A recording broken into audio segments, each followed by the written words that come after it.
Started with the City Commission workshop from Monday, June 30th, 2025. If I can please have the city clerk call the roll. Present. Vasquez. Present. Commissioner Caldwell. Here. Commissioner Harrington. Here. Commissioner Lully. Here. Commissioner Santiago. Here. Vice Mayor Harriet. Here. Mayor Villa. Here. If at this time we are going to go ahead and stand for the pledge, and I would ask Commissioner Avila Vasquez to lead us in the pledge, please.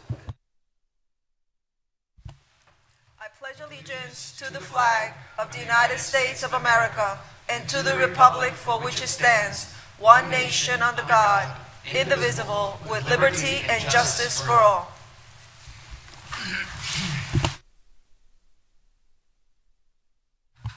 Just for the record, I just want to let everyone know that our city manager isn't here tonight. His son Colton received orders to be deployed to Iraq for his 9-month tour, so him and his wife left over the weekend, and we hope and wish for his safety and well-being. So, Chief Snyder, you're up.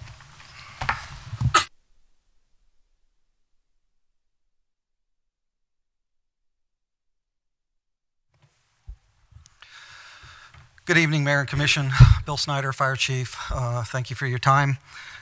Tonight, I'm going to kind of go over a little bit about some of the potential needs of the fire department as far as it goes with needs for future stations and the renovation and stuff of some of our current stations. So, to jump right in, basically the fire department's looking to update or renovate, relocate, and build new stations to help better serve our community. Tonight, I'm just here to communicate that need and to talk about modernizing and adding new stations at a later date. Cost and funding will be discussed at a later meeting, probably when budget's being done or as we get a better idea of actual costs of this project. Some of the key factors are that the age of our fire stations. We got a couple stations that were built in the 70s. Operational efficiency of our stations, most of them, some of them are undersized or old and outdated and just inefficient. The health and safety of our firefighters. A lot of the modern fire stations today are concerned with the health and safety of firefighters. Cancer is one of the #1 killers of firefighters. Because of the environment that we work in with structure fires and stuff, and modern stations are built with decon areas that when firefighters come back, they can decon and clean up without contaminating the rest of the station or other firefighters that may be there. We also need to address response times and our public image. Why do this now? Because of the continued growth of the city is kind of outpacing the current infrastructure. Population growth, the census in 2010 says that we had just over 85,000 people here in the city of Deltona in 2010, and we're upwards of just over 100,000, and it was either June or July of last year, 2024. I picked 2010 because 2012 is when we added our last fire station, so it kind of gives you a little relevance to when we added our last station to help with the growth and call load of the city. Also, the living conditions for our firefighters. There's really a lack of adequate space in a couple of our stations at least, for the day-to-day staffing that goes on, and I'll talk about that when I talk about the individual stations. Also during natural disasters like our hurricanes, when we staff up for our hurricanes, a station that would normally have 5 firefighters in it would have 15 firefighters. On top of that, we would have Public Works and the Water Department. We usually have about a half a dozen of those folks in our stations as well, so that they're strategically deployed around the city once the hurricane passes, that we can get out into the roads. So some of our stations are just not equipped for that at the current time. Also, again, separate sleeping quarters for our mixed genders in the fire department now. We're getting more and more women in the fire service, which is an absolute great thing. but modern fire stations are more apt to have individual quarters for them, for everybody, so that there's at least a little bit of privacy in the station. Only one of our stations has that now, and that's our station on Howland by the center there, Station 65. Some of our bathrooms and facilities, same thing, not really made for mixed genders, and are small and could use some help. Also limited equipment storage. We really don't have the space anymore for mostly of our reserve apparatus. So we're parking our reserve ambulances, our reserve fire engines out in the elements, which is obviously not good for the equipment. And poor station placement. One of our stations is really in a bad location, and again, I'll speak to that when I talk to the individual stations. When we get to our individual stations, Station 61 is located on Providence there by Tivoli. It was built in 1974. That station is really at capacity. Around 1987, the administration wing was built onto that, and that station is pretty much full and not really any room for expansion without some sort of renovation. There's no office space left for any new staff on the administrative side, and we have 6 people that operate out of that station, 3 on a fire engine, 2 on an ambulance, and our shift commander works out of that station, and they're pretty much at capacity as well over there. Station 65 is actually our newest station. That's the one built by the center. That one was actually built for the future. That's in good shape, good condition. It's the one station that does have individual bunk rooms, and we really have no issue with that station at all. These are really the 3 stations that we have some major concern with. Station 62, the one on Diamond Street off of Deltona Boulevard, it was really built in a bad location. It was built back in the day. It was built on city property, which I assume they did just to make it a little cheaper. But it's back in a neighborhood. It's a couple blocks off the main road, and when you're building fire stations, you really want to build them on a major artery instead of a back road area, like that. It takes us a good 30 to 45 seconds to get out of that area, sometimes upwards of a minute. Which doesn't seem like a lot, but it's a lot when you're talking response times. We also have people that walk on those streets, kids that play on those streets, and it's really just a dangerous situation to come out of that back neighborhood like that. So we'd really like to relocate that station. Station 63 is in a great location, but again, that one was built in 1978. It was built as a volunteer fire station. We have done some additions to that station to add bunk rooms and stuff like that. But again, those bunk rooms were built about 20 years ago. They weren't built like modern fire stations. It's one common room. And then the main station, like I said, was built for volunteers. It really is not adequate for the 5 personnel that run out of that station on an engine and an ambulance. We have a 10 by 10 office area, just to give you an example, that 5 people try to do reports and things out of, and it's just operationally it's not up to speed and needs renovation. Again, good spot, just needs some help, needs some renovation. 64, another one that's in a good location. It's down it's the one down on Fort Smith near Cortland, but it is really too small for again, that has an engine and an ambulance in it, and 5 personnel, and the space is just not adequate for what we need there.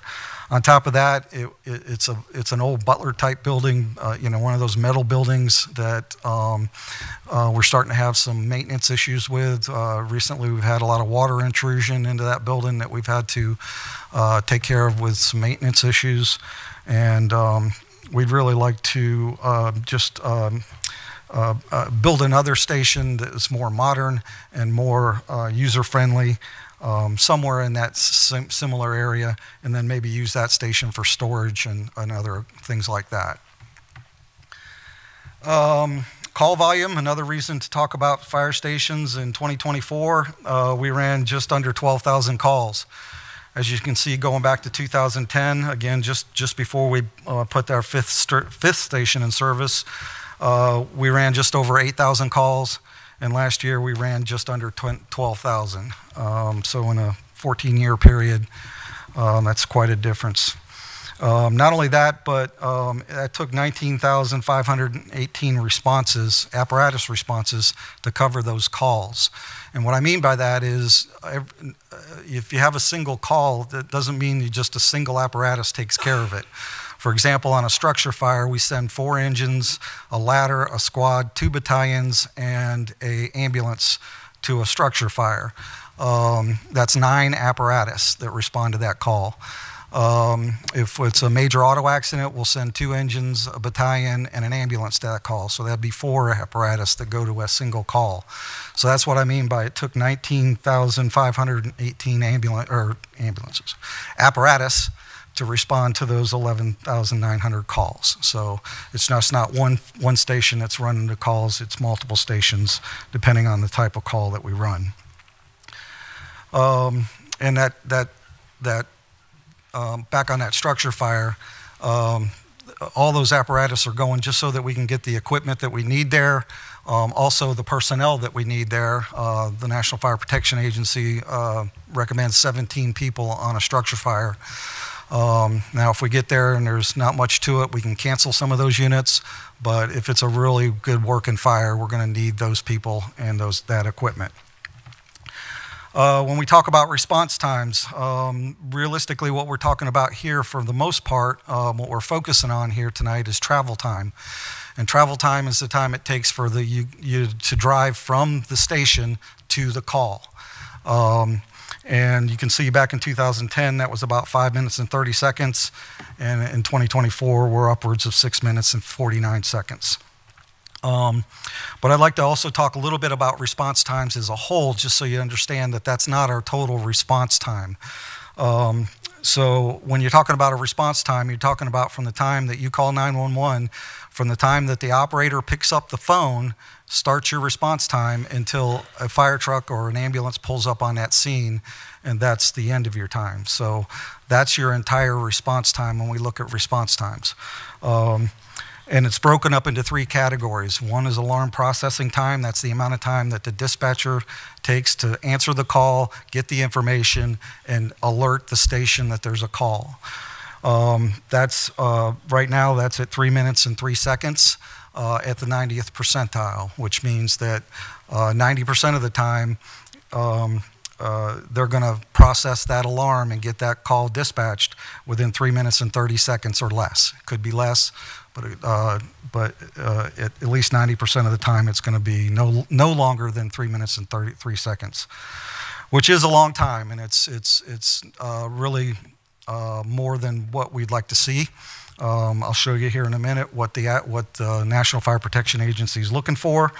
But I will say this, that the county is aware this is a long time. The county is the one that does dispatching for all fire and police agencies throughout the county. They're our only dispatch agency in Volusia.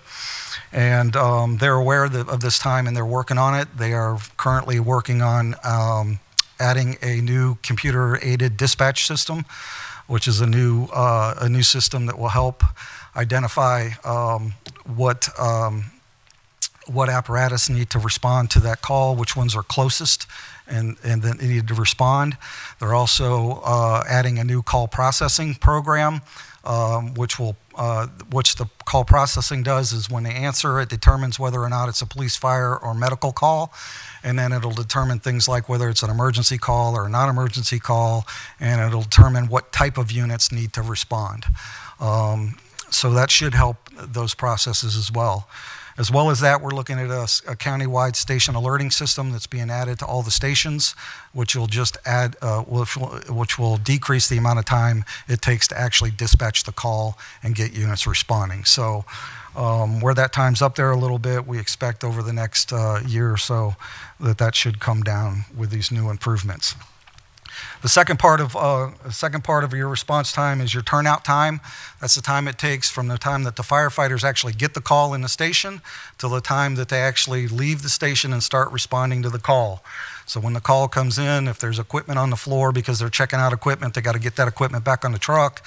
If they're doing something in the station, they got to wrap that up and get out of it and get out to the truck and get responding.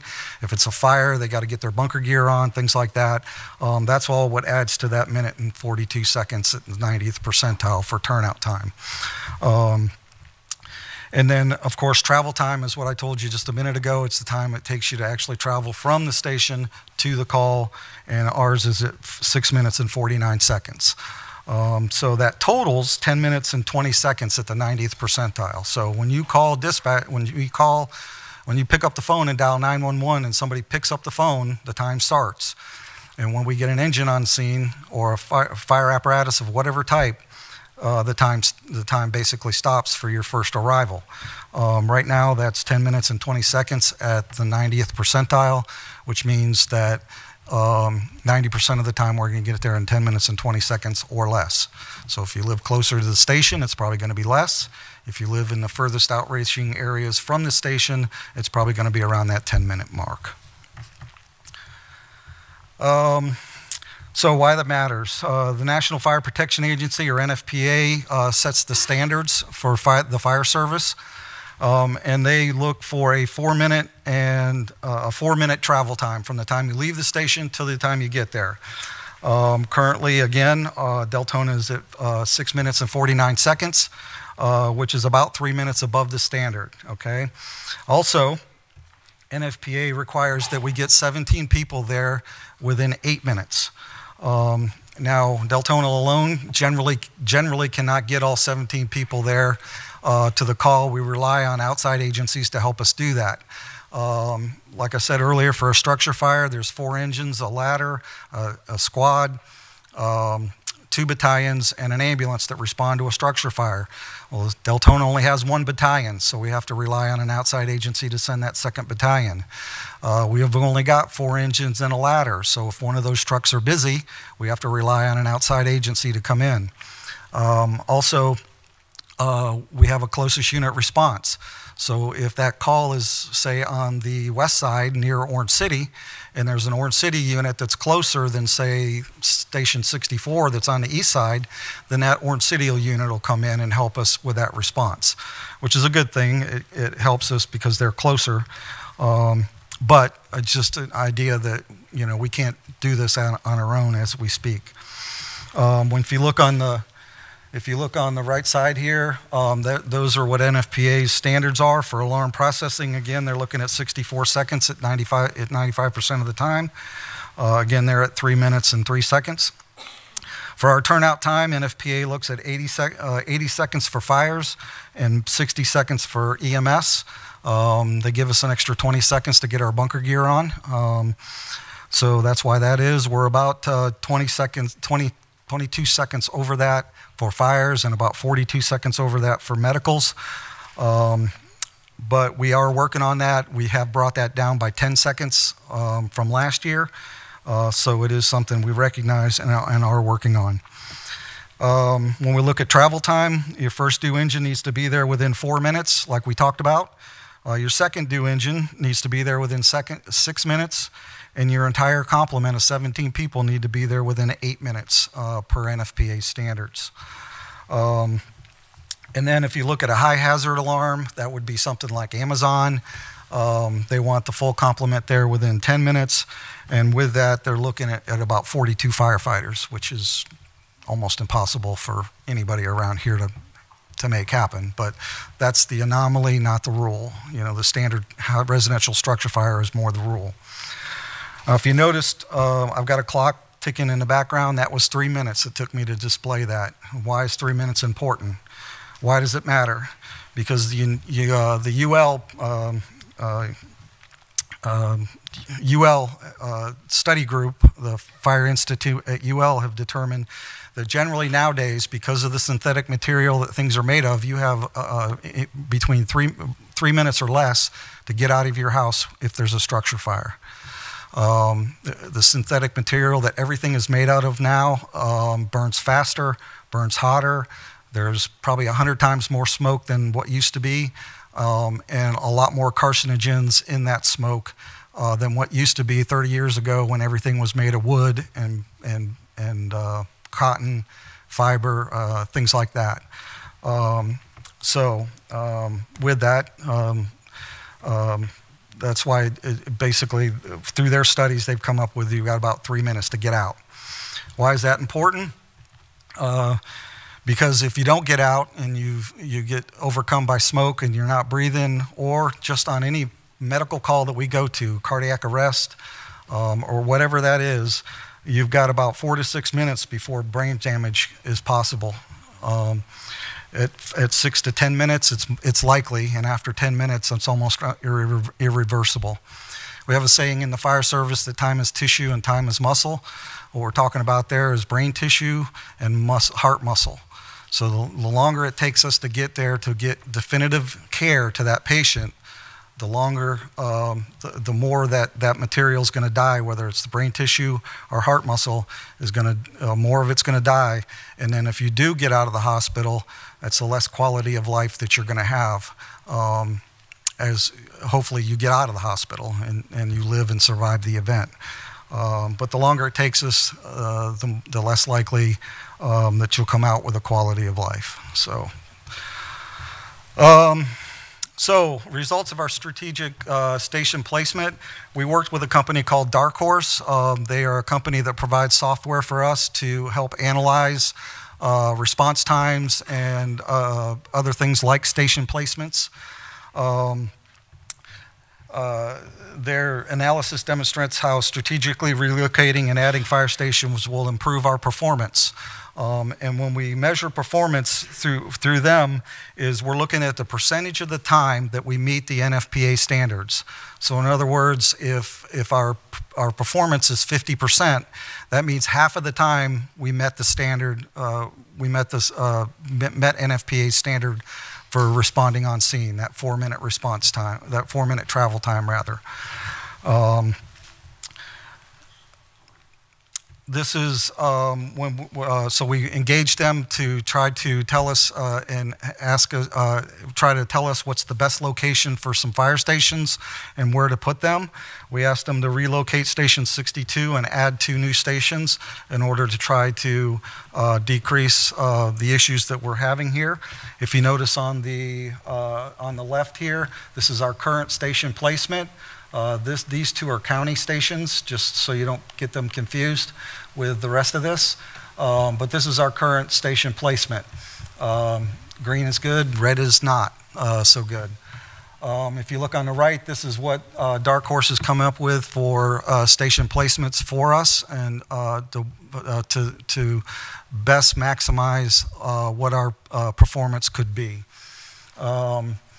If you look, our current, now when I did this, the performance that I've got here does not include the alarm time. We don't have any control over alarm time. We only have control over our turnout time and our station placement travel time. So that's what I wanted to emphasize here. So when you look at this, our current performance is 54.07%. That means 54.07% of the time we meet those NFPA standards. With the new design here, station placements, you can see our projected performance would be 67.54, which would be about a 13.5% increase in our performance overall. Now I do need to clear up one thing. Back a couple months ago when y'all had a workshop on Saturday, that long workshop where we didn't really get to anything, I put out a document that was similar to what I'm going over here, but I didn't get a chance to talk about it that day. When I went over that document, I had some incorrect information about projected performance. On that document, I had our projected performance would go to 80%. That was a mistake. It is 67. It would go to 67.54%. What happened was when I was using the computer program and bringing up their analysis to put into the program, like I said, I took out the alarm time performance on the one side, but on the other side it defaulted to its normal stuff, and I didn't catch it. So there's a difference between that document and this document, and what that is it's 60. Our projected performance would go to 67.54%. As opposed to the 80% on that document. So I just wanted to clear that up in case anybody saw the difference, or, you know, I just wanted to make sure there's no confusion with what happened there. It was my fault. We found it when we were putting this together. We got a hold of Dark Horse. We made sure that this is the correct information, and so I just wanted to make sure I clear that up in case there's any future discrepancies. So this is our current station locations. You've got Station 62 over here on Diamond Street off of Deltona Boulevard. You got 61 on Providence near Tivoli. You've got 64 down here on Fort Smith near Cortland. You've got 63 up here on Howland across from Publix, and 65 up here on Howland near the center. Those are our current locations.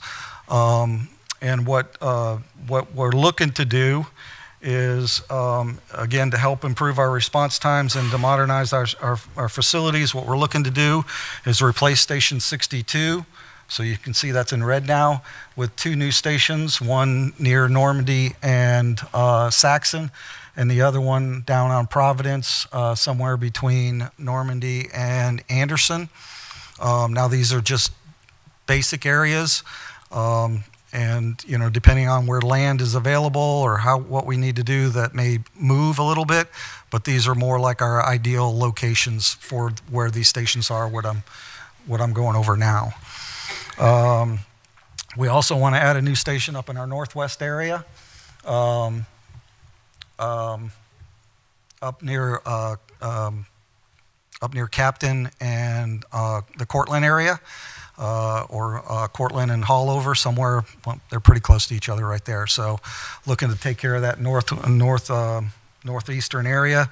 It's an area where our travel times are even more than the average. Station 63, we want to renovate this station. It's in a good location. It's just in need of some modernization. 64 is also in a decent location, but the building is just, there's not really a way to renovate it. It's only on it's only on 0.4 acres of land, so really can't expand on it. And it really needs to be a bigger station that's more modern and more user-friendly. So we'd like to replace that. And again, we'd like to keep it and use it for storage if we could. That'd be a great place to store our reserve apparatus to get it out of the weather. So to kind of wrap it up, our goal is to modernize and better locate our stations when we complete, when we're done. This would be our new locations for our stations. Again, the red station would not be a station anymore. And these would be where our stations are located. Again, we'd like to update or renovate one of our stations, relocate 2, and build 2 new ones. This will take us from 5 to 7 stations that cover the city. And basically what we're looking to do is build not only today, but for the future of our city. You know, these stations would be here for, 30 to 50 years, the way we plan on building them. And that's kind of what we're looking to do. So with that, I'll take any questions. Commissioner Rila Vasquez, then Commissioner Lally. Thank you, Mayor. I had a few questions written down, but you sort of gave an answer to them. Again, where are you planning to or thinking of the possibility of moving the Diamond Street Station? We'd like to move it to. We'd like to replace it with 2 different stations. So one would be in the Saxon and Normandy area, and the other one would be in the Providence, down by Anderson, between Anderson and Normandy. So it would be right near Anderson to be able to come up Anderson, up Cloverleaf to get the backside of Deltona Boulevard if needed. The one up at Normandy and Saxon would come down to Deltona Boulevard fairly quickly, coming down the artery, and be able to get into Deltona Boulevard fairly quickly there. I mean, realistically, when you look at it, and it takes us almost a minute to get out of that neighborhood, and then you look at the time it would take us to get from Saxon, Normandy to Deltona Boulevard, is pretty similar. So these areas are vacant, or are we looking to buy out homes? Either or. We're looking for vacant land if we can find it. If we can't find it, or it's not accessible, then we may have to look at buying out houses. Okay. What's going to happen with the building on Diamond? Are you going to be using it for something? It would be used for something else here in the city. I'm not sure exactly. I think it's been talked about maybe going to parks for them to use it, maybe for a teen center or something. Or I haven't heard of any specific use for it, but it would stay as a city building used for city functions. Okay. What about the building on Lombardi where you use currently your logistic building? Is that going to stay that way, or is it going to be changed to something else? No, that would stay as our logistics building. It works fairly well at this point. Starting to get a little undersized, but as of right now, that's going to stay our logistics building. And just so you know, that was our very first fire station. Right. For those that don't know, built in 1964. Right. And that's why we named the park Firefighters next Park. to it, Firefighters Park. Yes, ma'am. So, does the fire department, did they get their 911 calls directly from the dispatcher, or are you listening to the calls as they're coming into the dispatcher? No, You we know, don't. like that new system the sheriff's department has? Yeah, we have looked into that. It works for the sheriff's department because they're in their vehicles. It can be geofenced to a certain area, and just those units hear it, and they're in their car, they're next to their radio, and they hear it. Where our guys are in a station, it won't necessarily just come across the station area. It's something we may look at into the future and that type of stuff, but right now we wait and we get the information when it's dispatched. Okay, well, good luck with all your plans. Thank you. Thank you. Commissioner Lally, then Commissioner Santiago. Thank you, Mayor. And Chief, this is mostly statements. So, there's no question to me that we need additional fire stations. There's no question to me that we need additional or we need replacement fire stations. And I think the big question is, how do you pay for that? I go back to this a lot, and it's something that last year I took a really hard look at when we look at our impact fees and how we may have been able to not have this issue to begin with. And I live in a new house, and my fire impact fee was $292.86, which is obviously a small fraction of what the true impact is on the capital needs that we have as a result of new development. The city of Daytona Beach, just in the last couple of weeks, released their impact fee study, and it's pretty interesting. They're going to try to go up to $852 per residential single-family unit, which is almost triple of, for example, what was paid for my home, in order to meet their needs for their new development. And when you look at the range of some of these cities, I mean, you look at Claremont is up to almost $1,400 per residential unit. And then some of our closer neighbors in Edgewater, it's over $1,000 per residential unit for their impact fees for fire. So I think that that's probably a good picture of why maybe we're in this predicament.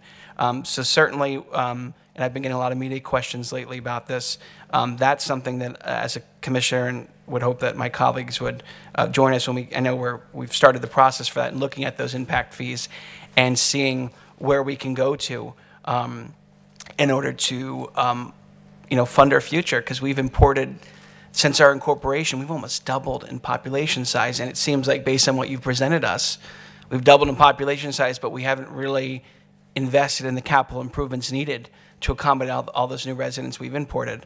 And so that's pretty startling to me.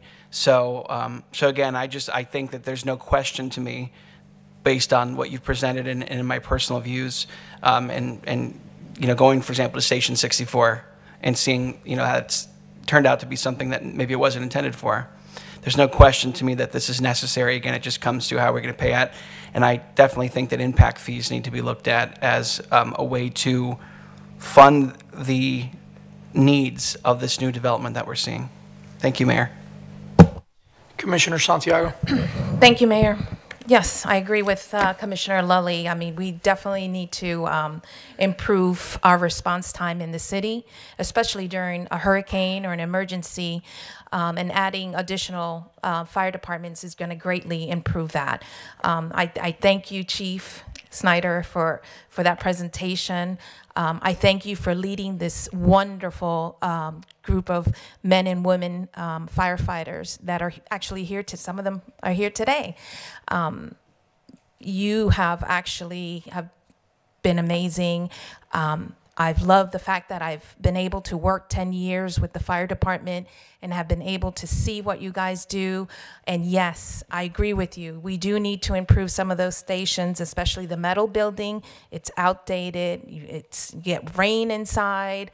It's just, the conditions are pretty bad, and we need to definitely improve that. So I'm looking forward when Doc comes back, maybe put a plan together in the capital improvement plan and just take it. Not saying that we're going to do it right away, but at least do a plan.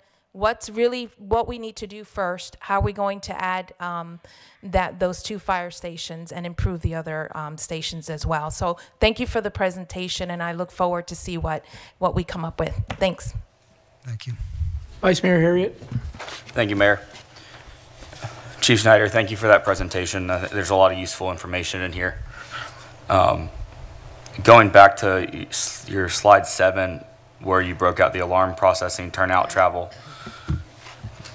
components of the response time, can you talk to us a little bit about what can be done to address the turnout time? Modern fire station built with the when they do the planning for those stations, they plan for the turnout time to help improve that type of stuff as well. That's one of the ways that we can look to improve that. And then just station design. For example, Station 65, our bunk rooms are upstairs. So that takes us a little bit longer to get out of the station as well. So how we design our stations and things like that, for example, just simple things like at Station 61, we moved our ambulance closest to the bunk room because it responds the most. Mm-hmm. So that extra step, it used to be all the way on the other side of the bay. So those extra steps that it takes you to get across the bay, it doesn't seem like very much, but it's seconds, and seconds count. Yeah, seconds we look for seconds. Yep. It's even beyond minutes. We look to see how many seconds, and if we can get a minute or 2, that's even better. Awesome. And then on the slide, I believe it was 12, where you showed the new stations and the proposed stations and the response times and all the dots, the green dots and the red dots, and the projected performance. What would it take for us to increase that 67.5%? What would it take to get to an 80% or an 85%? And then the second piece of this question is there a standard set by NFP or maybe one of the accreditation agencies, CAS? Do they have a standard performance or metric for? Well, the Center for Public Safety Excellence is one of the accreditation things that we look at. They had set a standard, and I can't remember what it is, but it's more than the 4 minutes than what NFPA does. But they've kind of backed away from that over the last few years to where they don't really set a standard. Really, when you look at accreditation is more about trying to identify where you're at, make sure you have all of the the policies and standards in place that modern fire departments look for, and then they want to know how you're going to improve.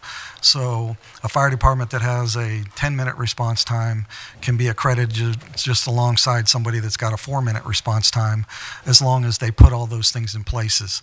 So that's why I really didn't look at accreditation for a time frame where the National Fire Protection Agency actually sets hardcore times, if that answers your question. I appreciate that. What would it take for us to increase that projected performance metric? The Mackle brothers did us no favors when when they designed our roads. So I don't have an exact answer for that, but I can tell you this, just hopefully not to scare anybody here, but we did a study with Finch and Associates back in 2023 for fire stations. In order to get to a 4-minute travel time, they did their, Dark Horse does theirs by performance, right? How often, what percentage of the time do we meet the standard? They did theirs by specifically travel time. How many stations would it take so that no station had to drive more than 4 minutes? And that was 21 stations. So I don't think we're ever going to get to that point. To get to 80%, I imagine you're probably looking, well, Double. I don't want to throw a number out there that's I appreciate correct, that.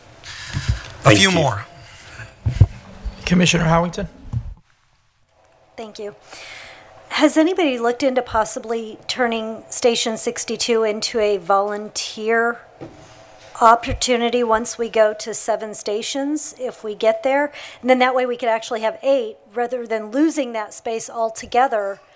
We could potentially staff it with off-duty people if they want to come in, and if we have any major calls that need to be addressed. Yeah, so we looked at a volunteer, we called them reserves. And we looked at 2 different types of reserves. We looked at combat reserves, which would be firefighters, and we looked at support reserves, which we still have a couple of those. The problem with combat firefighters is they need to be as certified as a full-time paid firefighter. So we went through the process, and I think we brought in I want to say it was upwards of 3 or 4 of them over a time period. And by the time we got them identified as wanting to be volunteer, get through the process, the HR process of, physicals, backgrounds, all that type of stuff, got them on board, they only stayed with us a few months before they got a job, and then they were no longer interested. So we have looked at that, and it just wasn't sustainable. We looked at that to put extra people, so instead of having 3 on an engine, we would have 4 or something along those lines. It just didn't work out for us. Okay. I'm just concerned about giving up a station that we have, that when we have such a dire need. I think we all recognize that. So, thank you. Chief, when we look at slide 12, even with the new additions to some new additions of the fire stations, I still notice specifically 2 areas that are still in red, and even with the shifting of the fire stations, they don't get any better. They don't go from like orange to green, which is the northwest part of the city and then the southwest part of the city. Even with those moves, is it because of the condition of the roads? Is it because of the traffic? What is keeping that from turning, let's say, orange at a minimum? In my opinion, it's basically the road structure in order to get down there from where these current stations are. If you do notice, we did change a lot of red to green. I did. Up in here, this was red, where it's now more green area. Same thing over here with this station, and same thing down here with this station. But I agree with you. We got some issues in here. We've also got some issues up in here, possibly up in here. We wanted to make this project reasonable, so I didn't want to come at you with 7 stations, but because of the roadways and things like that, in my opinion, it's just going to take some further stations, maybe a few years down the road after we get through with this project. Then we start the next maybe the next project of trying to address those areas as well. Do you think there's any opportunity to work with the county for them to possibly add an additional station on that unincorporated area where we can probably work together? So the burden's not all just on Deltona? Are you talking about down in here? Around that area, yes.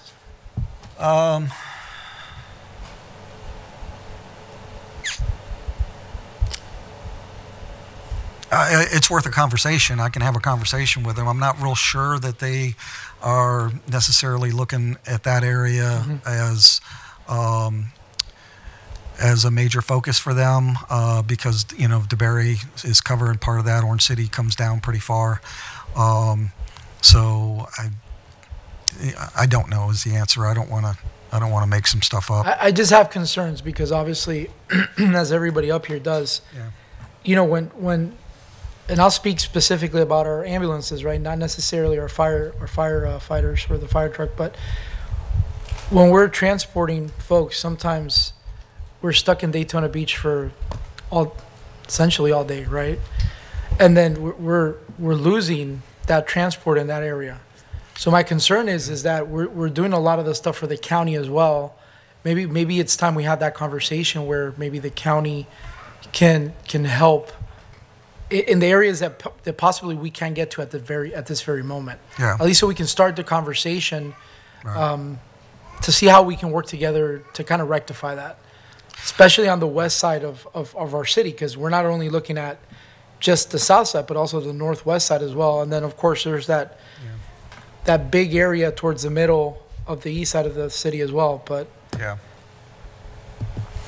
Yeah, so this part up in here would be more Orange City. That's where we border Orange City. Down in here, there's some county area along through here, but then you get up into DeBerry over here. So it's really a very small area for them to build a fire station that we would cohabitate with. But I can talk to them and see what they say. I mean, I don't know. okay. Commissioner Villa-Vasquez, and then Thank we'll you. go to public comment. Just a quick question. Isn't that where the new school is going to be built? That vacant area there? For DeBerry? Yeah. Ooh, Honestly, I don't know. It's off 1792.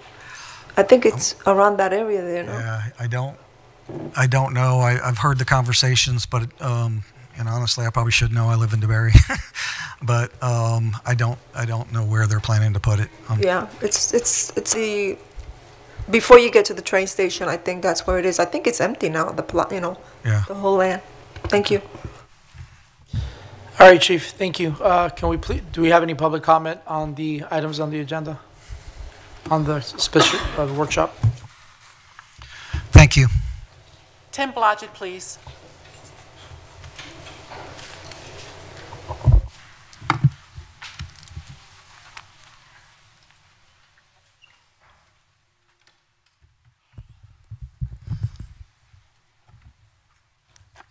Chief, nice work. And if you say it needs to be so, then it does. You get into towns, and usually what they got to do when they want to cut taxes is they cut the police and they cut the fire department. Let's be different. Let's give them everything that they need. We put them out to pasture too many years in a row on previous administrations. I think your administration should go down as the one that did something about it. And that's all.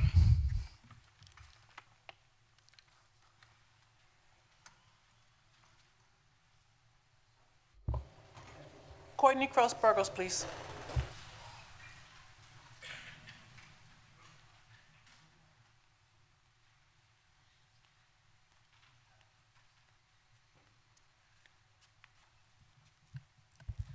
Good evening. I originally thought this was going to be a little bit more about the budget, and then I heard Chief Snyder say that they were still looking into the budget and didn't have all the final costs yet for doing everything. And that made me a little curious because I saw a news report with Commissioner Lully as well, and somebody told the news that it was costing us $50 million. So do we know what it's costing or not? I also support the fire department. Chief Snyder is awesome. He just got a nice award that he deserved. And I think it's really, really important that we get these extra stations and update the other ones. And I was just thinking, since now we're going vertical with a lot of our building, maybe in some of the cases, not all, but maybe there's one or two that we can build up for the, you know, the storage of the other apparatus and whatever that they need. So I too support giving them what they need and for the different fire stations. But I would caution people for speaking to the news and telling the residents how much something's going to cost if we don't even have that knowledge yet. Thank you.